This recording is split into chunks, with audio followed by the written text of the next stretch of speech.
Hello, good morning students of class 12th Commerce.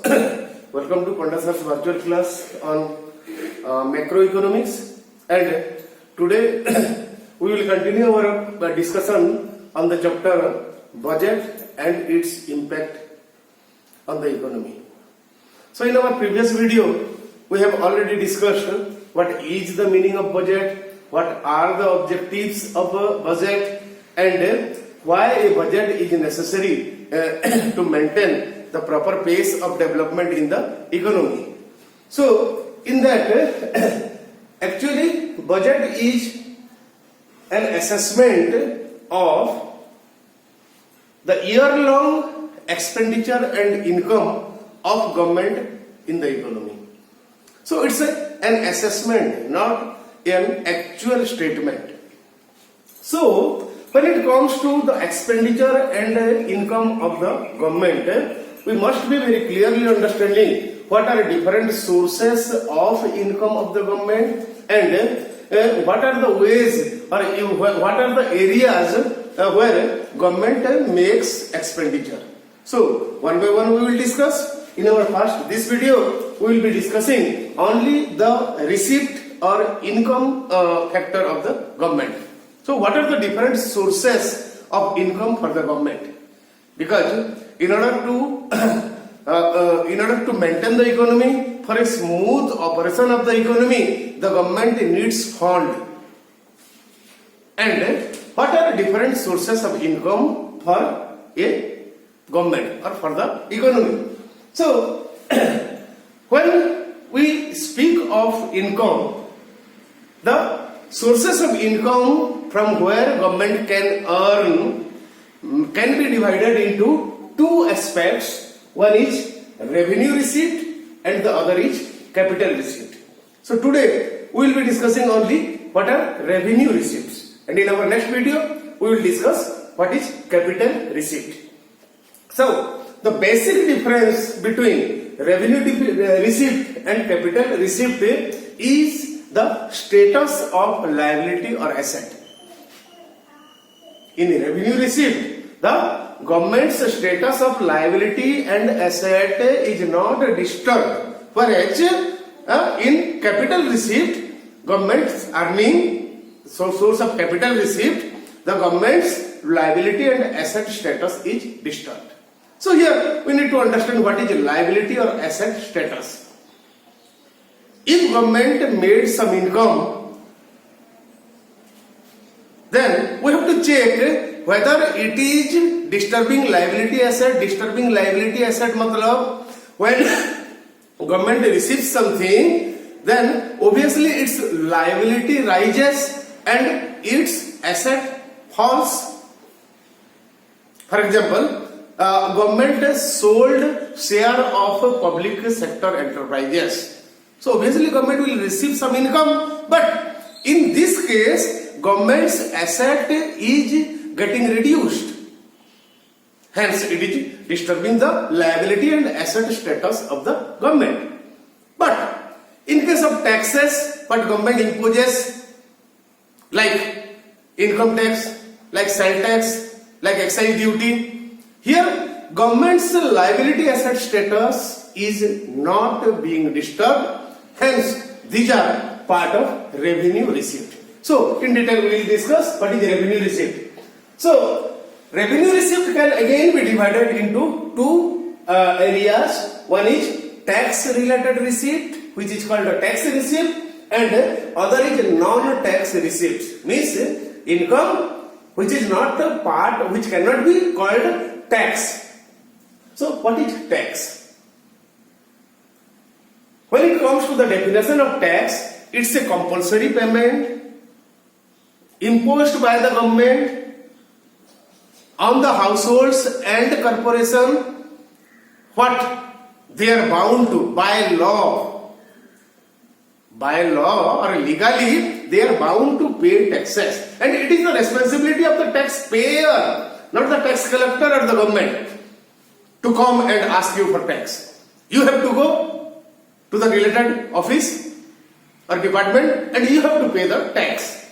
So thus different type of taxes are direct taxes, indirect taxes, income tax, sales tax, corporation tax, excise duty. So all these are income to the government from public or corporation, where the government's liability and asset status is not disturbed. So tax, and when it comes to non-tax receipts like fine, grant, fees, etc., these are non-tax receipt. Means revenue receipt which is not categorized as tax. So types of different taxes we will discuss. We can differentiate tax on different heading like progressive and regressive tax. Need to understand. You may be asked in your exam one mark question, what is progressive tax or what is regressive tax, or even you can expect a 3-mark question regarding the differentiate between progressive and regressive tax. So understanding must be clear. Progressive tax is a system, and you know, in an economy, people don't belong to the same income category. We find usually in an economy, some people are there who are earning too much. High income group, middle income group, lower income group. So, according to economic status, the progressive tax and regressive tax is imposed. So, a system where more tax is imposed on higher and higher income group people is called progressive tax. Means if you are low income group, you will be paying lower tax, low amount of tax, and if you belong to high income group, then you have to pay a higher tax. That is progressive tax. And the just opposite is regressive tax. That means higher income group pay low amount of tax. That depends upon the status of the economy, whether you are a developed economy, you are a developing economy, or you are underdeveloped economy. The planners, the government decides which pattern of tax should be imposed in the country. So this is how progressive tax is different from regressive tax. Then come to direct and indirect tax.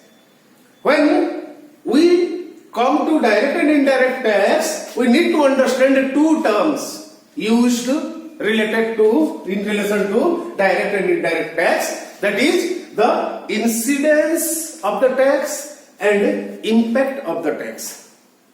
We need to clearly understand what is the incidence of a tax and what is impact of a tax. So, when the government impose tax, from whom government is collecting the tax, on him we say the incidence is falling. And who actually is paying the tax, to whom we say the impact is falling. Let me tell you, just cite one example to make it clearer. Government imposes indirect tax on different goods and services that we consume. For example, we are consuming a 10 rupees worth of Colgate toothpaste, and from that government is collecting some amount of tax. Now just see from whom government is not coming to us when we are purchasing the toothpaste and collecting tax from us. Actually, the government is collecting the tax from the producer itself. And producer, what tax the producer is paying to the government, the producer simply adding that much amount in addition to the cost of the toothpaste. And he is collecting that much amount from the consumer. So, here in this example, actually we consumer are paying the tax, but the tax is being collected by government from the producer. That's why we can say the incidence of the tax is falling on the producer, but the impact of the tax is falling on the consumer. So now it is quite clear. Direct tax is such type of tax where the incidence and impact fall on the same person, whereas indirect tax is a type of tax where the incidence and impact falls on different person. That's the basic difference between direct and indirect tax. So, of course, there is ad valorem tax and specific tax, which is not part of your syllabus. That's why don't get disturbed. If you want, then you can collect, you can read, and you can understand. It is quite easy. Now, after tax, come to non-tax receipts of the government. What is non-tax receipt? One thing related to tax and non-tax receipt. Let me tell you one thing clearly, that when we are paying taxes like direct taxes, indirect taxes, income, sales, corporation tax, excise duty, we are not claiming any direct benefit from the government. Suppose when consuming a Colgate toothpaste, I am paying 2 rupees worth of tax to the government, then I can straightforward, I cannot claim 2 rupees worth of benefit from the government. That is the nature of tax, correct?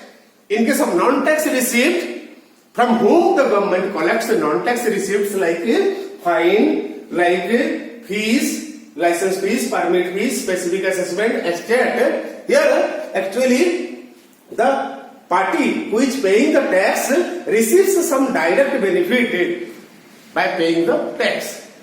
Now, one by one we will discuss. First one is fees, license, and permit.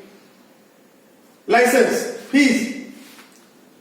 When we sell and purchase land, we have to pay specific amount of revenue tax, land revenue tax.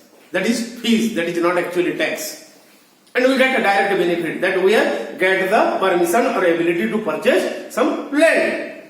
License, I need a driving license. In order to possess a gun, I have to pay some license fees to the government. And here I am getting some direct benefit by paying the fees or license fees or permit.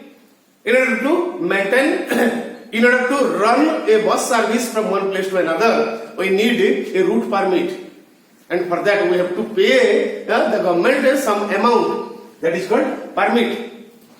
So in all the cases, when the party is paying to the government gives some direct benefit to the party from whom the government is collecting money.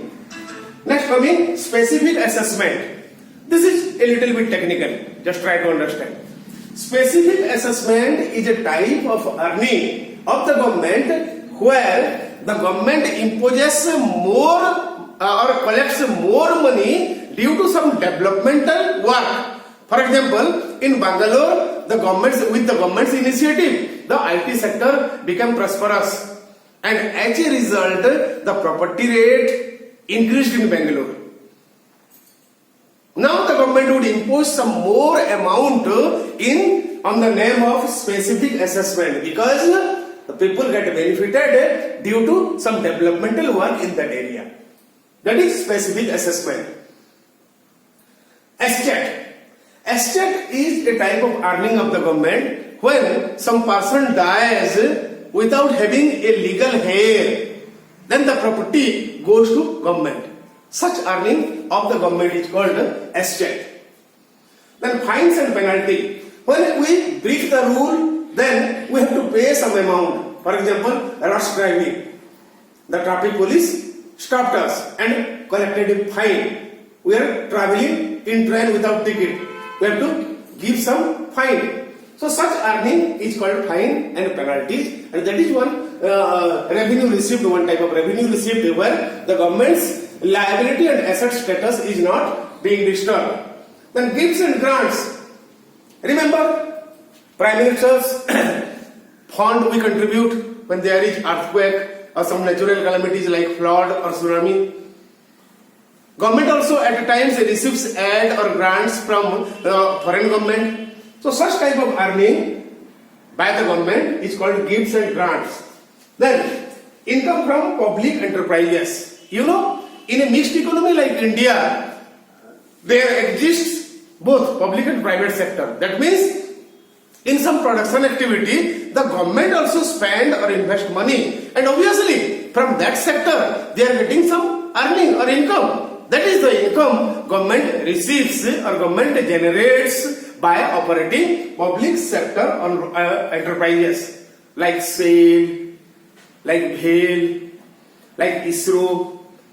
So whatever amount of money they are earning, that belongs to the government, and that is one type of revenue receipt.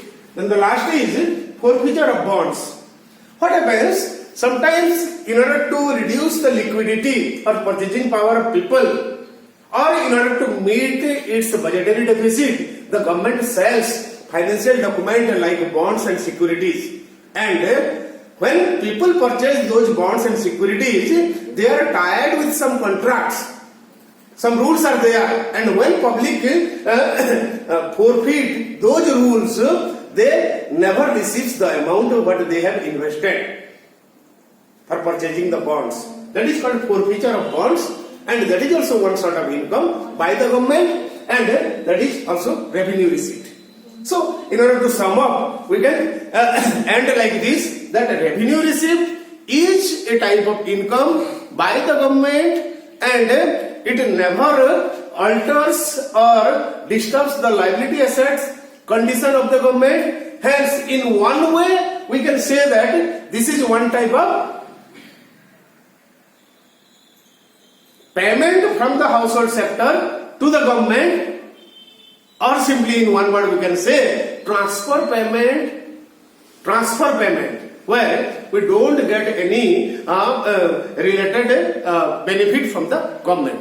So this is all about revenue receipts, and tomorrow we will be discussing about capital receipts of the government that disturbs the liability asset status of the government. Thank you and have a nice day.